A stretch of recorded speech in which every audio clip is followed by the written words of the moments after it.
انا اشتريت البيت ده وكنت بعمل فيه شويه ترميمات. كنتوا بتعملوا ايه في البيت اللي انتوا اتمسكتوا فيه؟ حضرتك ده بيت صاحبتي عادي، وانا كنت معاها عشان خاطر كانت عايزه تعمل شويه توضيبات وتشطيبات بس والله. بترمميه وبتعملي شويه توسعات ولا بتنقبي عن اثار؟ لا حضرتك اثار ايه؟ انا بشتغل في الطاقه. انا ماليش علاقه بالاثار. امال التماثيل اللي لقوها عندك في البيت دي بتاعت ايه؟ ما اعرفش عنها حاجه.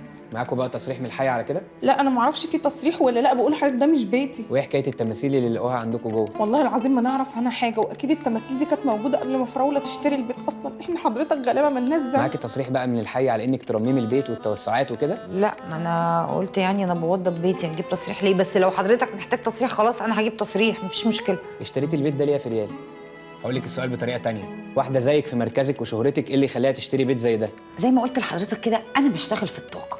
انا لما اخترت اشتري المكان ده لان لقيت المكان ده كله طاقته ايجابيه، فممكن اعمل اصلاحات كتيره قوي كونيه. فانت اشتريتي البيت ده بقى وبتوضبيه وبترمميه عشان تنقذي العالم من الكوارث. بالظبط كده.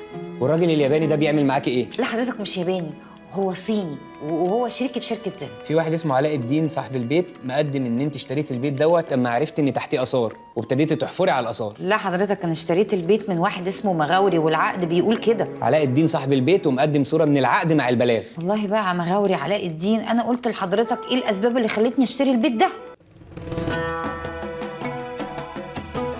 اشترك في باقات واتشت الشهرية ب 14 جنيه و99 قرش، وباقات سنوية ب 149 جنيه و99 قرش.